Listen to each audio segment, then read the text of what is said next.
নমস্কার, কেমন আছেন সবাই? আশা করি আপনারা সবাই খুব ভালো আছেন এবং সুস্থ রয়েছেন।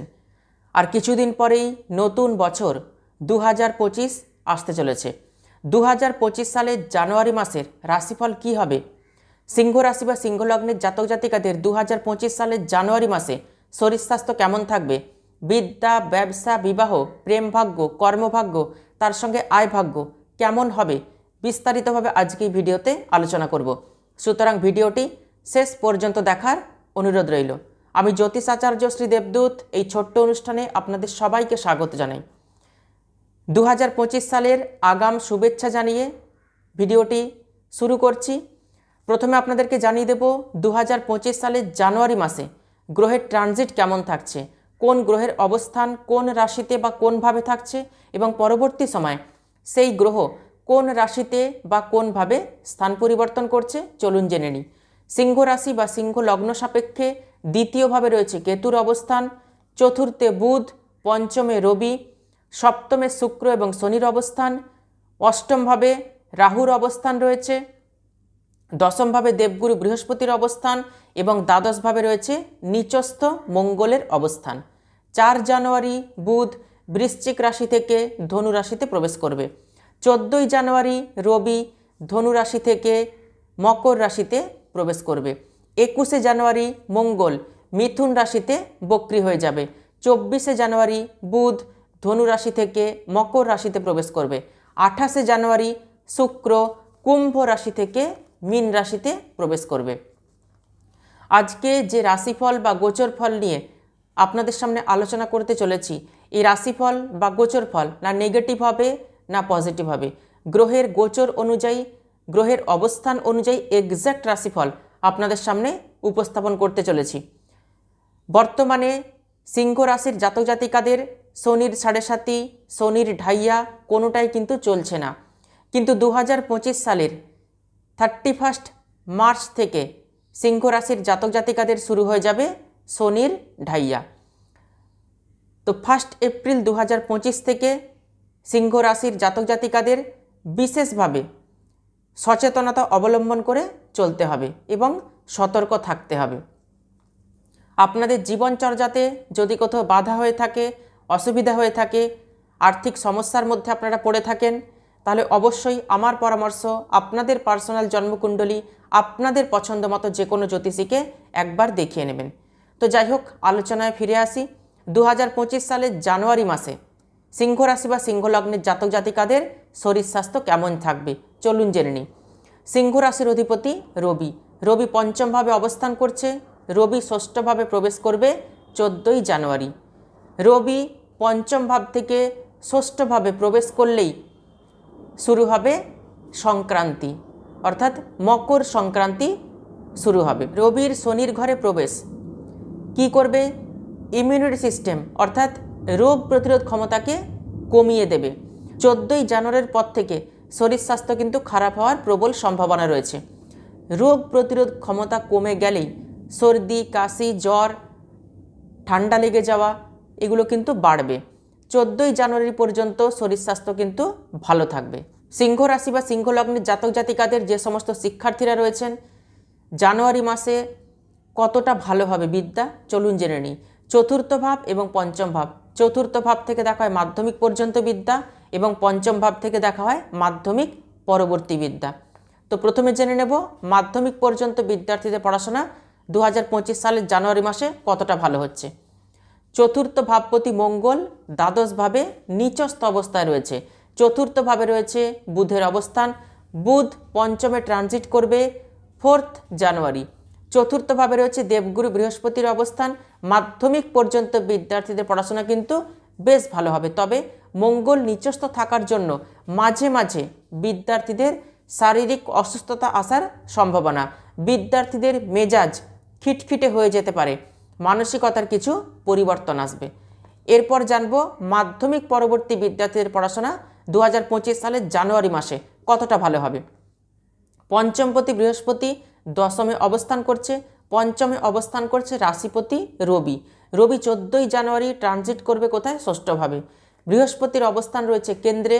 বিদ্যা, বুদ্ধি, মানসিক শক্তি এগুলো 2025 সালের জানুয়ারি মাসে কিন্তু বেশ ভালো থাকবে। ক্যাচিং পাওয়ার এগুলো ভালো থাকবে। জানুয়ারি মাসে কোনো এক্সাম থাকলে সেই এক্সামের রেজাল্ট কিন্তু অত্যন্ত ভালো হবে। জানুয়ারি মাসে পড়াশোনার জন্য যদি কোথাও ভর্তি হওয়ার থাকে আপনারা অনায়াসে ভর্তি হতে পারেন, কোথাও অ্যাডমিশান নিতে পারেন। বৃহস্পতির শত্রু রাশিতে অবস্থানের জন্য কোনো বন্ধুর কথায় চটজলদি বিশ্বাস করবেন না। পড়াশোনার ক্ষেত্রে নিজের লক্ষ্য ভ্রষ্ট হয়ে যাওয়ার সম্ভাবনা কিন্তু রয়েছে।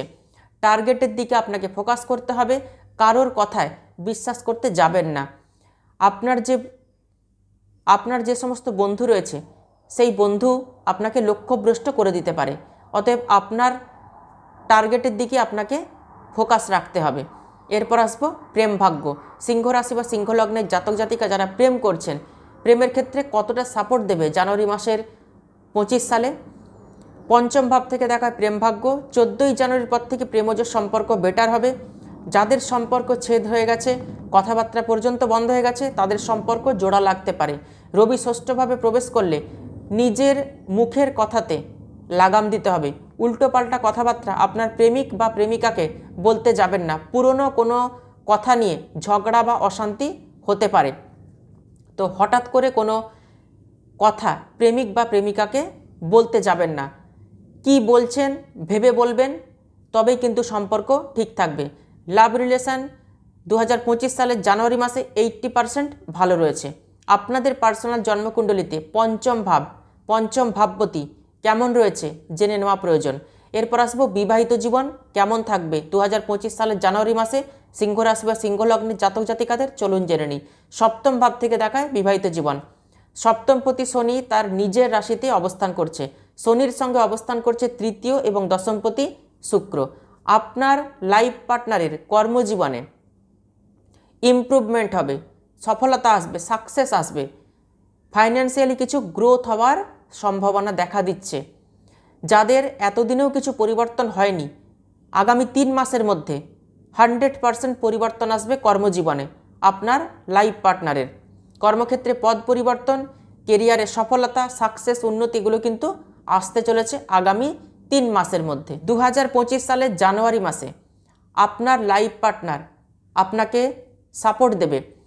শনি সপ্তমভাবে থাকার জন্য লাইফ পার্টনারের মধ্যে জেদি স্বভাব থাকবে, তবে আপনাকে অবশ্যই কিন্তু কেয়ার করবে, আপনার যত্ন নেবে। বিবাহিত জীবনে জানুয়ারি মাসে সেরকম কোনো সমস্যা হওয়ার কিন্তু কোনো কথা নেই। গোচর কিন্তু তাই দেখাচ্ছে। আপনাদের পার্সোনাল জন্মকুণ্ডলিতে সপ্তম ভাবপতির অবস্থান যদি খারাপ থাকে তাহলে অবশ্যই কিন্তু 2025 সালের জানুয়ারি মাসে বিবাহিত জীবন, দাম্পত্য জীবনে একটু সমস্যা আসার সম্ভাবনা কিন্তু রয়েছে। আজকে যে বিষয় নিয়ে আলোচনা করছি তা হচ্ছে গোচর ফল।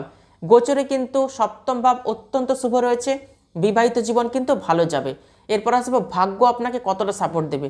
নবম ভাব থেকে দেখা হয় ভাগ্য। নবমপতি মঙ্গল দ্বাদশভাবে নিচস্থ হয়ে অবস্থান করছে। 21শে জানুয়ারি মঙ্গল বক্রী হয়ে যাবে মিথুন রাশিতে, অর্থাৎ একাদশভাবে। বড় কোনো সিদ্ধান্ত, কোনো গুরুত্বপূর্ণ সিদ্ধান্ত, কোথাও হয়তো আপনি ইনভেস্ট করতে চাইছেন, শেয়ার মার্কেটে অর্থ ইনভেস্ট করতে চাইছেন, জমি, গাড়ি, বাড়ি, ফ্ল্যাট এগুলো কিনতে চাইছেন, আমার মনে হয় 21শে জানুয়ারির পর কিনবেন, 21শে জানুয়ারির পর ইনভেস্ট করবেন। যে কোনো গুরুত্বপূর্ণ সিদ্ধান্ত, যে কোনো ডিল ফাইনাল 21শে জানুয়ারির পর করলে সব থেকে ভালো হবে। 21শে জানুয়ারির আগে যে কোনো গুরুত্বপূর্ণ সিদ্ধান্ত নিতে তাড়াহুড়ো কিন্তু একদমই করবেন না। যদি কোনো গুরুত্বপূর্ণ সিদ্ধান্ত নেওয়ার থাকে 21শে জানুয়ারির আগে, তাহলে অবশ্যই আপনাদের পার্সোনাল জন্মকুণ্ডলী যে কোনো পছন্দ মতো জ্যোতিষীকে দেখিয়ে নেবেন, তবেই কিন্তু গুরুত্বপূর্ণ সিদ্ধান্ত নেবেন। নচেত কিন্তু সমস্যা আসতে পারে ভবিষ্যতে। আপনার একটা সিদ্ধান্তের কারণে ভবিষ্যৎ কিন্তু নষ্ট হতে পারে। অতএব 21শে জানুয়ারির পর যা কিছু ভালো কাজ করবেন সেটা কিন্তু শুভ হবে। অন্যের কথায় চটজলদি বিশ্বাস করতে যাবেন না, কারোর কথায় ইনফ্লুয়েসড হবেন না 21শে জানুয়ারির আগে। এরপর আসবো কেরিয়ার অর্থাৎ কর্মভাগ্য কতটা সাপোর্টিভ হবে। দশম ভাব থেকে দেখা হয় কর্ম। দশমপতি শুক্র সপ্তমভাবে অবস্থান করছে। দশমপতি নিজের রাশি থেকে দশমভাবেই অবস্থান করছে। এটা কিন্তু অত্যন্ত ভালো যোগ, একটা প্লাস পয়েন্ট। শুক্র 28 তারিখ মীন রাশিতে প্রবেশ করবে। কর্মক্ষেত্র এবং কর্মক্ষেত্রের পরিবেশ ভালো থাকবে। শনি শশ নামক রাজযোগ তৈরি করে মার্গী অবস্থানে রয়েছে। কর্মক্ষেত্রে অ্যাংজাইটি, টেনশন, ডিপ্রেশন এগুলো কিন্তু সব মিটে যাবে 2025 সালের জানুয়ারি মাসে। নিজের টার্গেটের দিকে আপনাকে ফোকাস করতে হবে। কর্মক্ষেত্রে গ্রোথ আসবে, পদ পরিবর্তন, সফলতা এগুলো সবই কিন্তু আসার প্রবল সম্ভাবনা রয়েছে। জানুয়ারি মাসে কর্মপ্রাপ্তিরও কিন্তু সম্ভাবনা রয়েছে। পুরো জানুয়ারি মাসে গোচর কিন্তু শুভ রয়েছে। যারা জবের জন্য চেষ্টা করছেন, কিছু জব পাওয়ার জন্য প্রচুর পরিশ্রম করছেন, চেষ্টা করে যাচ্ছেন, তাদের কিন্তু জব হওয়ার সম্ভাবনা রয়েছে। যারা বেকার বসে রয়েছেন, কোনো কর্ম করছেন না, চেষ্টা করুন, জব পেয়ে যাবেন 2025 সালের জানুয়ারি মাসে। প্রবল সম্ভাবনা, গোচর কিন্তু তাই দেখাচ্ছে। কর্মক্ষেত্র 90% শুভ রয়েছে। তবে কর্মক্ষেত্রে শত্রুতা থাকবে। আপনার কলিগস আপনার সাথে শত্রুতাপূর্ণ আচরণ করতে পারে, লেট গো করবেন। আপনি আপনার কর্ম নিয়ে কিন্তু ব্যস্ত থাকার চেষ্টা করবেন, এতেই কিন্তু আপনার সফলতা আসবে। 2024 সালে সিংহ রাশি বা সিংহ লগ্নের জাতক জাতিকারা যারা কর্মে কিছু উন্নতি করতে পারেননি, অ্যাচিভমেন্ট পাননি, ঊর্ধ্বতন কর্তৃপক্ষের নজরে আসতে পারেননি, তারা 2025 সালের জানুয়ারি মাসে ঊর্ধ্বতন কর্তৃপক্ষের সুনজরে আসতে পারবেন। স্কিল দিয়ে, এনার্জি দিয়ে, দক্ষতা দিয়ে আপনি প্রমাণ করে দিতে পারবেন যে আপনি কতটা জানেন। এরপর আসবে ব্যবসা। যারা ব্যবসা করছেন সিংহ রাশি বা সিংহ লগ্নের জাতক জাতিকা, তাদের ব্যবসা কতটা ভালো হবে। শনি কেন্দ্রে অবস্থান করছে, বুধ কেন্দ্রে এবং ত্রিকোণে ট্রানজিট করবে। ব্যবসা বৃদ্ধি করতে হবে, ব্যবসা কিন্তু বাড়বে। নতুন ব্যবসা শুরু করতে পারেন। যারা পার্টনারশিপ ব্যবসা শুরু করতে চাইছেন তারা 21শে জানুয়ারির পরে পার্টনারশিপ ব্যবসা শুরু করতে পারেন। ব্যবসায় কিন্তু ডেলি ইনকাম বাড়বে। তবে সিংহ রাশির জাতক জাতিকাদের শনির ঢাইয়া শুরু হয়ে যাবে 31শে মার্চ 2025 থেকে। 31শে মার্চ 2025-এর পর থেকে নতুন ব্যবসা আরম্ভ করা উচিত হবে না। যারা নতুন ব্যবসা শুরু করতে চাইছেন 2025 সালের 31শে মার্চের আগে নতুন ব্যবসা শুরু করতে পারেন, পার্টনারশিপ ব্যবসাও শুরু করতে পারেন। শনির পজিশন কিন্তু ভালো থাকবে 31শে মার্চের আগে পর্যন্ত। সিংহ রাশি বা সিংহ লগ্নের জাতক জাতিকাদের 2025 সালের জানুয়ারি মাস কেমন যাবে বিস্তারিতভাবে আজকে ভিডিওতে আলোচনা করলাম। ভিডিওটি ভালো লাগলে ভিডিওটিতে অবশ্যই একটি লাইক করবেন, আর ভিডিওটি আত্মীয় স্বজন বন্ধুবান্ধবদের মধ্যে প্রচুর শেয়ার করবেন। যারা ইউটিউব থেকে দেখছেন তারা অবশ্যই চ্যানেলটিকে সাবস্ক্রাইব করে রাখবেন, আর যারা ফেসবুক পেজ থেকে দেখছেন তারা অবশ্যই পেজটিকে ফলো করে রাখবেন নতুন নতুন ভিডিও পাওয়ার জন্য। তাহলে আজকে এ পর্যন্তই। সবাই খুব ভালো থাকবেন, সুস্থ থাকবেন। দেখা হচ্ছে আবার নতুন একটি ভিডিওতে। অসংখ্য ধন্যবাদ।